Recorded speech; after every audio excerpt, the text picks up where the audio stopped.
का यह शब्द परम संत कबीर साहिब जी की वाणी से लिया गया है। इस शब्द में आप जी गुरु की महिमा, नाम जप और परमात्मा की भक्ति के महत्व को अच्छी तरह से खोलकर हमें समझा रहे हैं।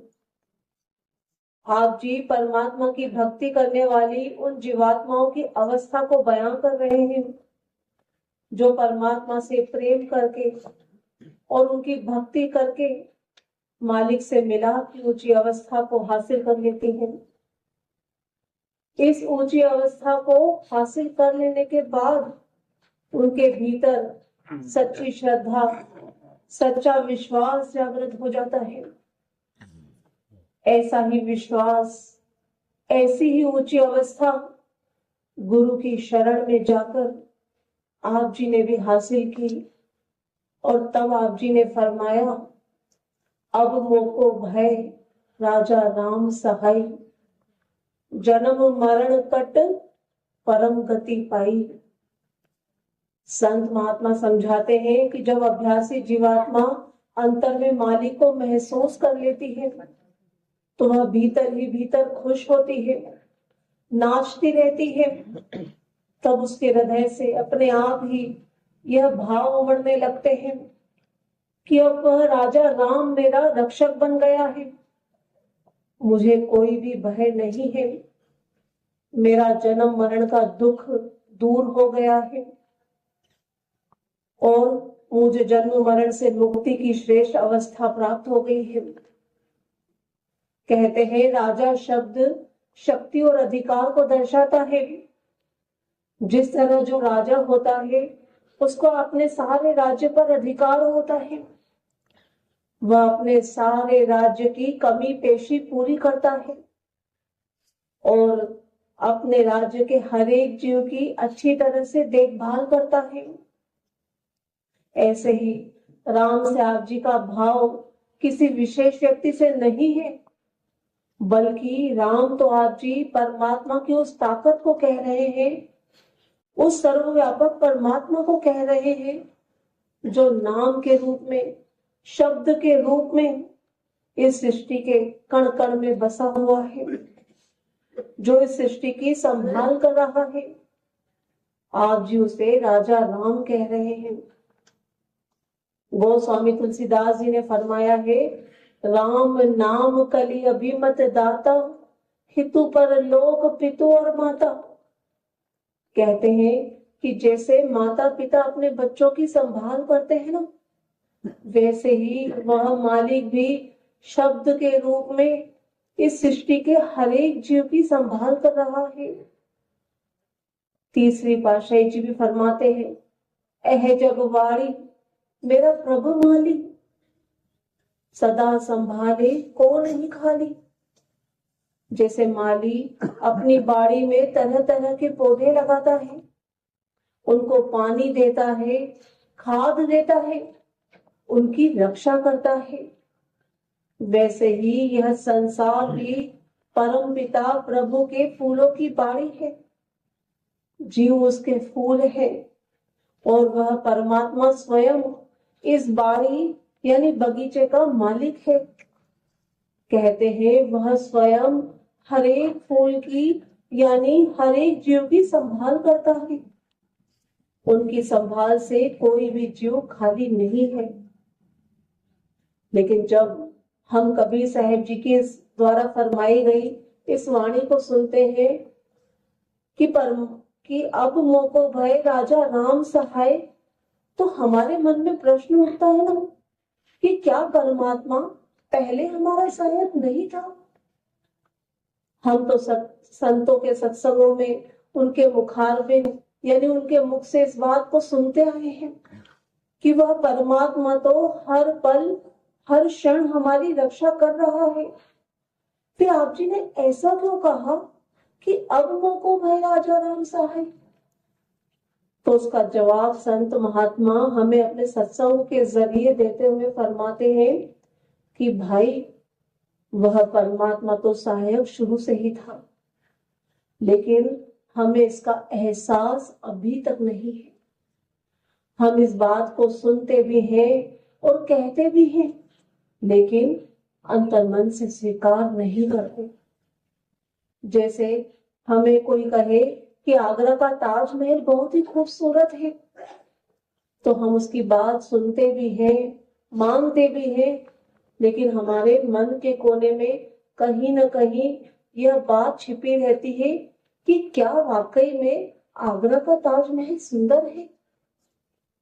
फिर जब हम खुद जाकर उसको देखते हैं, उसकी सुंदरता को महसूस करते हैं, तो हमें अनुभव हो जाता है, पक्का विश्वास हो जाता है कि हाँ, सच में यह तो बहुत ही सुंदर है।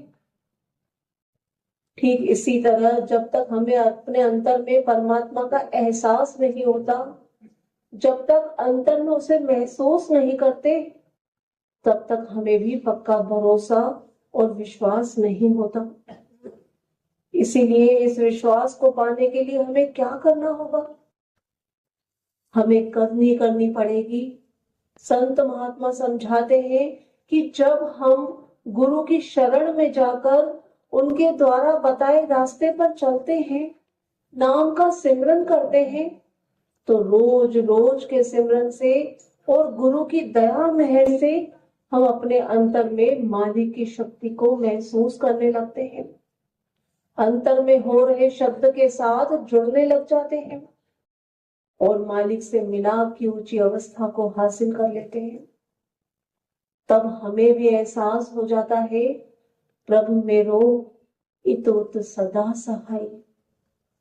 पंचम पातशाही जी कहते हैं कि वह प्रभु इस लोक में और परलोक में दोनों जगह हमारा रखवाला है। इसलिए जब हम इस बात को समझ लेते हैं कि परमात्मा ही हमारा रखवाला है, तो हमारे अंदर के सारे डर, सारे संशय दूर हो जाते हैं। कहते हैं कि ऐसा जीव गुरु के उपदेश पर चलकर हर समय मालिक का शुक्रिया अदा करता है, उठते बैठते हर वक्त परमात्मा के प्रेम और उसकी भक्ति में डूबा रहता है। फिर उसको क्या लाभ होता है?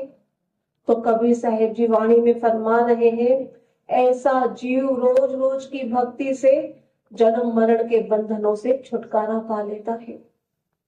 जैसा कि आप जी ने वाणी में फरमाया, जन्म मरण कट परम गति पाई, कि परमात्मा ने दया मेहर करके अब मेरे जन्म मरण का चक्कर ही खत्म कर दिया है।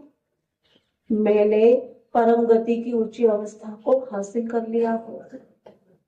गति यानी मुक्ति, परम गति से भाव ऐसी ऊंची अवस्था से है जहां न जन्म है न मृत्यु है, जहां पहुंचकर आत्मा फिर कभी भी वापस आकर इस संसार में जन्म नहीं लेती।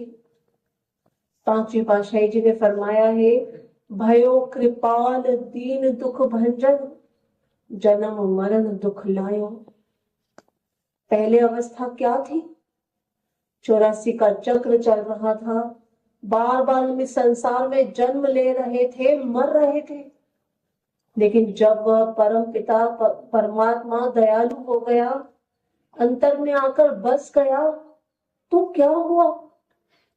जीवात्मा अपने असल घर पहुंच गई और जन्म मरण के चक्र से छुटकारा पा लिया।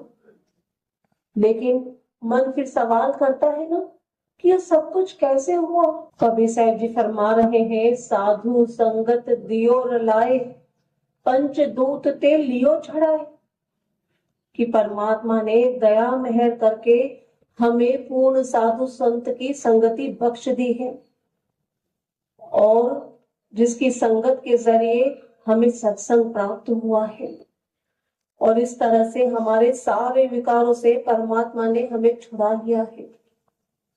संत हमें सत्संगों के जरिए समझाते हैं कि जब परमात्मा दया करते हैं तो हमें पूर्ण साधु संतों की संगति बख्श देते हैं, और पूर्ण साधु संत दया करके हमें परमात्मा के साथ मिलाप करवा देते हैं। हजरत निजामुद्दीन अक्सर कहा करते थे कि जब खुदा किसी पर रहमत करना चाहता है तो उसको ऐसे मुर्शिद की संगति बख्श देता है जिसके द्वारा उसका खुदा से मिलाप हो सके। देर से प्रकाशित पुस्तक एक नाम तारे संसार में भी लिखा है, श्रीमद् भागवत में भगवान कृष्ण उद्धव से कहते हैं कि योग, ज्ञान, तीर्थ, इंद्रियों के दमन से जीव मुझे इतनी आसानी से नहीं पा सकते जितनी आसानी से साधु की संगति से पा सकते हैं, क्योंकि ऐसी संगति से संसार के बुरे प्रभाव दूर हो जाते हैं। इसलिए चौथी पातशाही जी बेनती करते हैं, गोविंद जियो सत्संगत मेल भर ध्याइए, कि हे प्रभु हमें संतों महात्माओं की संगति बख्श दो ताकि हम भी तुम्हारी पूजा या भक्ति करके तुम्हारे साथ मिलाप कर सके। लेकिन फिर मन में यह भी प्रश्न उठता है कि जिन साधु संतों की संगति आवश्यक है उनकी पहचान कैसे की जाए। तो ऐसे साधु संतों की पहचान बताते हुए आप जी अपनी ही एक अन्य वाणी में फरमाते हैं, साधु सोई जिन यह गढ़ लीन्हा, 9 दरवाजे प्रगट चिन्हा। कहते हैं जिसने अपने ख्याल को इन 9 द्वारों से निकाल कर 10वें द्वार में टिकाया है वही सच्चा साधु है। जिसने अपने मन को वश में कर लिया है वही पूर्ण साधु है। पूर्ण संत महात्मा मालिक की भक्ति करके मालिक का ही रूप बन चुके होते हैं और अपनी शरण में यानी संगत में आए हुए जीवों को भी मालिक से मिलाप का तरीका, साधन यानी युक्ति समझाते हैं। आज हमें परमात्मा ने दया करके पूर्ण साधु संतों की संगति बख्शी है और उनकी संगति का सबसे अच्छा जरिया सत्संग है, जहां जाकर हमें भी सोझी यानी समझ आती है कि मालिक से मिलाप का रास्ता क्या है। सत्संग के जरिए ही हमें अपने गुणों और अवगुणों की परख होती है। कहते हैं कि सदगुरु के मुख से जो अमृत वचन निकलते हैं उसे सुनकर हमारे अंदर जो विकारों की मैल है वह धीरे धीरे साफ होने लगती है। संत महात्मा समझाते हैं कि ऐसे सच्चे परमार्थी का और मन के विकारों वाले जीव का दिन रात जितना फर्क होता है। जिस तरह दिन और रात एक साथ नहीं रह सकते, जिस तरह एक मयान में 2 तलवारें नहीं रह सकती, इसी तरह काम, क्रोध, लोभ, मोह, अहंकार इन सारे विकारों में फंसे जीव के लिए भी अपने आप को मालिक की भक्ति में लीन करना नामुमकिन है। कभी कभी तो हम अपनी पूरी कोशिश करते हैं कि हम अपना ध्यान मालिक की भक्ति में लगाए रखें, लेकिन मन के विकार हमें बार बार इस संसार में फैला देते हैं। इसलिए जब तक इन विकारों से हमारा छुटकारा नहीं होता तब तक मालिक से मिलाप का, मुक्ति का तो सवाल ही पैदा नहीं होता। इसलिए 5वीं पातशाही जी साधु संगति की महिमा करते हुए फरमा रहे हैं, महिमा साधु संग की सुनो मेरे मीता, मेल खाई कोट अघहरे, निर्मल करे चीता। जो भी जीव रोज रोज गुरु की संगति में बैठता है, उनके द्वारा बख्शे नाम का सिमरन करता है, तो उसका मन पवित्र होने लगता है, उसके अंदर के विकारों की मैल दूर हो जाती है, करोड़ों पाप नाश हो जाते हैं। इसलिए आप जी वाणी में फरमा रहे हैं, साधु संगत दियो रलाए, पंचदूत ते लियो छड़ाए। कि परमात्मा ने सत्संगति में लाकर मेरे अंदर के 5 विकारों से मुझे बचा लिया है। मैंने इन विकारों पर जीत हासिल कर ली है, और जब जीत हासिल हो जाती है तो उसका क्या फायदा होता है। तब ऐसा अभ्यासी जीव हर वक्त मालिक के नाम में ही रमा रहता है। जैसा कि आप जी वाणी में फरमा रहे हैं, अमृत नाम जपो जप रसना, कि ऐसा अभ्यासी जीव कहता है कि मैं अब हर पल केवल अमृत रूपी नाम का ही सिमरन करता रहूं। अमृत नाम जपो जप रसना, इसलिए हमारे मन में विचार आता है ना कि वह अमृत क्या है। तो पांचवी पातशाही जी ने फरमाया है, पूजा मेवा में सब कुछ चाख्या, एक अमृत नाम तुम्हारा। कहते हैं कि मैंने मिश्री तथा मीठे से मीठे स्वादिष्ट मेवे खाकर देखे हैं, लेकिन अमर जीवन प्रदान करने वाला अमृत केवल सच्चा नाम ही है, जो मुक्ति का दाता है। इससे जब हम सद्गुरु के उपदेश के मुताबिक सिमरन करते हैं, अपने ध्यान को दोनों आंखों के बीच में तीसरे तिल पर एकाग्र करते हैं, तो अंतर में धुन सुनाई देने लगती है, जिसे संतों महात्माओं ने अमृत नाम कहकर पुकारा है, जिसको पीते ही जन्म मरण का चक्र समाप्त हो जाता है।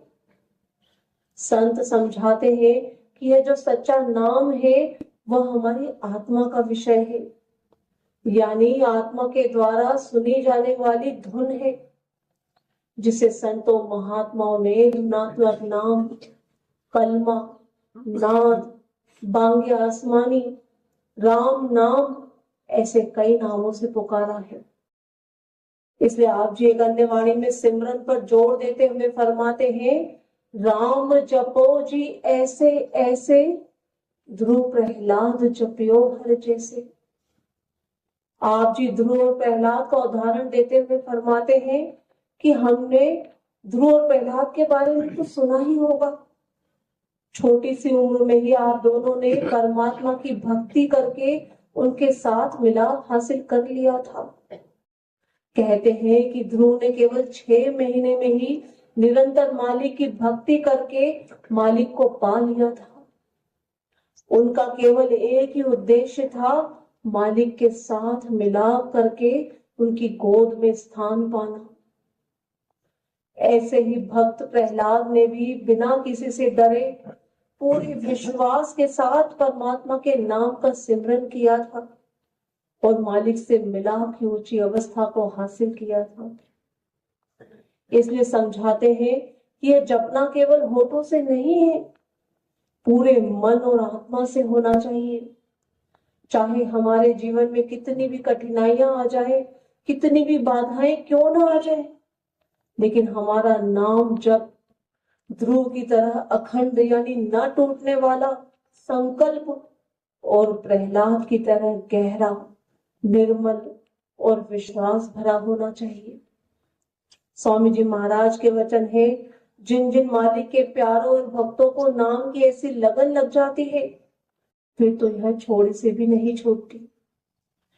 ऐसा अभ्यासी जीव हर पल सिमरन से जुड़ा रहता है और अंतर में वह मालिक के साथ जुड़कर ऐसा सेवक बन जाता है जिसे स्वयं परमात्मा अपना लेते हैं, अपना दास बना लेते हैं।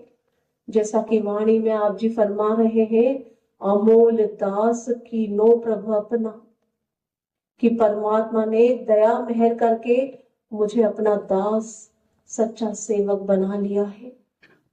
जिसे वह परमात्मा सेवक के रूप में अपना लेता है तो उसे इतना ऊंचा उठा लेता है कि वह मोक्ष और परम गति को हासिल कर लेता है। कहते हैं कि एक दास बनना बहुत ही ऊंची अवस्था है, जिसको हासिल करने के लिए हमें खुद को कुर्बान करना पड़ता है, गुरु का वचन मानना पड़ता है। आज हम भी अपने आप को दास कहलाना चाहते हैं तो कहते हैं कि दास तो वह होता है जो अपने सद्गुरु के हुक्म के अनुसार भजन सिमरन करता है, शरीर के 9 द्वारों को खाली करके अंदर जाता है। श्री गुरु गोविंद सिंह जी के समय उनके एक बहुत ही प्यारे शिष्य थे, भाई बेला, जो उनके अस्तबल में घोड़ों को संभालने की सेवा किया करते थे। भाई बेला को पढ़ना लिखना नहीं आता था, इसलिए उनको गुरु गोविंद सिंह जी ने कहा कि हम तुमको पढ़ाएंगे। वे उन्हें रोज एक जपो जिस रंग की पौड़ी देते और शाम को सत्संग में वो पौड़ी सुना करते थे। एक बार गुरु गोविंद सिंह जी जरूरी काम से कहीं बाहर जा रहे थे तो भाई बेला ने उनको रोका और पूछा, सच्चे पातशाह आज के लिए पाठ तो देते जाओ। तो गुरु साहिब जी जल्दी में थे और उन्होंने कहा कि वाह भाई बेला, न पहचाने वक्त न पहचाने वेला। बेला ने समझा कि शायद मुझे कोई पंक्ति बताकर गए हैं। सारा दिन प्रेम से रटता रहा। फिर जब शाम को सत्संग का समय हुआ तो किसी ने गुरु साहिब जी से पूछा कि क्या आज आप जी कोई तुक भाई बेला को बताकर गए थे? तो गुरु साहिब